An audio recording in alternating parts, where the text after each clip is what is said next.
ज्ञानेंद्रिय sense organ.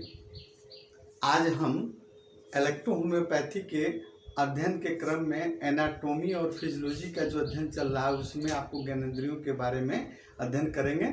इसमें आपको ज्ञानेंद्रियाँ 5 होती हैं, जैसे हम नाक से सूंघकर, आँख से देखकर, कान से सुनकर और आपको जीभ से चखकर, चर्म से स्पर्श करके बाहरी वातावरण का अनुभव हम प्राप्त करते हैं।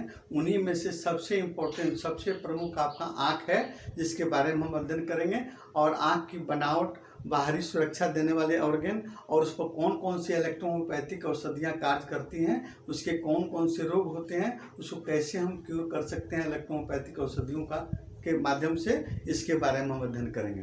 तो शुरू करते हैं। जैसे हमारे चेहरे पर ऑर्बिटल कैविटी में आपको एक जोड़ी आंखें स्थित रहती है, आपको ऑर्बिटल कैविटी में स्थित रहती है। 6 मसल से जुड़ी रहती हैं। इसके फलस्वरूप हम आँख को इधर उधर घुमा सकते हैं या आपको नचा सकते हैं या ऊपर नीचे देखते हैं, इन्हीं मसल्स के आपको फिक्स रहने के चलते। दूसरा नंबर आप देखते हैं, ये आपको ये गोलाकार एक संरचना होती है ना, और इसका व्यास जो है 2.5 सेंटीमीटर के आसपास में होती है। अब चलिए हम आँखों की सुरक्षा प्रदान करने वाले कुछ ऑर्गन उसके बारे में जान लेते हैं। तो सबसे आँख के ऊपर देखिए, ये हम बनाए हैं आईब्रो, है ना। आईब्रो जो है ये ऑर्बिटल कैविटी के ऊपर आपको स्थित है। दोनों आँखों के ऊपर एक तिरछी बालों की एक संरचना होती है जो आपको धूप और पानी और माथे पर पसीना से ये आँखों की सुरक्षा करती है।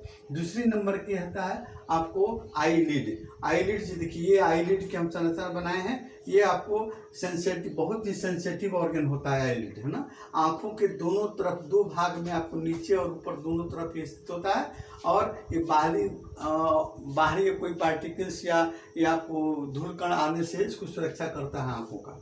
इसी आईलिड पर आपको एक पतली बालों की गुच्छी होती है ऊपर और नीचे, देखिए, जिसको हम आईब्रो कहते हैं, आईलैश कहते हैं ना। ये आईलैश छोटी छोटी आपको बालों की संरचना होती है जो आपको आईलिड के किनारे पर लगी रहती है। और इसकी संख्या 200 से लेकर 150 से 200 लेकर ऊपर और नीचे होती है। और इसका लाइफ साइकिल, इन बालों का लाइफ साइकिल जो है आपको मतलब 2 से 5 महीना का होता है, यानी निकल ऐसे आपको झड़ जाते हैं, फिर बालें पर आ जाती हैं।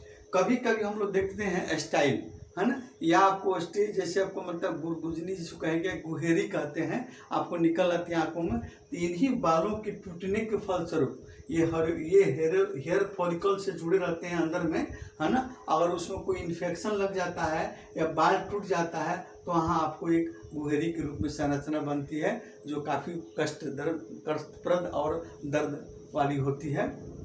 इसकी भी मतलब कि रोग के बारे में और इसके बारे में हम लोग इसका अध्ययन करेंगे, बताएंगे, है ना, कैसे इसका इलेक्ट्रोहोम्योपैथिक औषधियों से दूर करेंगे। अब ये हो गया आईलिड, हो गया आईलैश, हो गया। और ये आँख के अन्य संरचना में देखते हैं, आपको एक होता है कौन, कंजेटिवा। कंजेटिवा जो है आपको कहाँ पर, ये आईलिड जो है, आईलिड की भीतरी वाली लेयर जो होता है, जैसे आँख के हम लोग आंतरिक वाली जो लेयर होती है, आपको आईलिड के नीचे वाली एक पतली झिल्ली नुमा संरचना होती है और पारदर्शक होती है। वो भी आपको उसमें कभी कभी धूल कण पार्टिकल्स वगैरह बाहरी जब चले जाते हैं, जिसके चलते लाल हो जाती है, जिसके चलते वो एक रोग होता है जिसको कंजेक्टिवाइटिस भी कहते हैं ना, यानी आँखों में सूजन, लाली, दर्द हो जाती है। उसी कंजेक्टिवा में आपको प्रॉब्लम होने के चलते होता है। अब इसके बाद हम लोग देख लेते हैं, एक आपको यहाँ पर बनाना भूल गए हैं, एक यहाँ पर आपको संरचना होती है आपको, जिसको हम लोग कहते हैं आपको लैक्रिनल ग्लैंड्स, है ना। लैक्रिनल ग्लैंड्स जो है आपको ये एक, अब इसको आंसू ग्रंथि भी कहिए, ये दोनों आँखों के दोनों साइड में आँखों के पलकों के ऊपरी भाग पर स्थित होती है।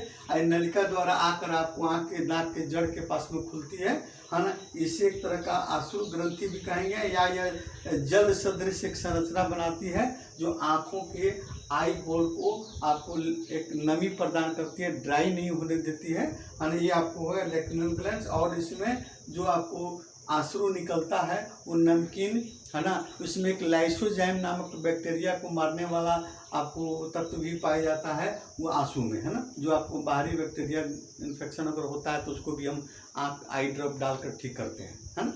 या उसमें आपको मतलब बैक्टीरिया इन्फेक्शन हो गया तो वो बैक्टीरिया इन्फेक्शन को भी लाइसोजाइम किल करता है, मारता है, उससे भी आप स्वतः भी ठीक कर सकता है।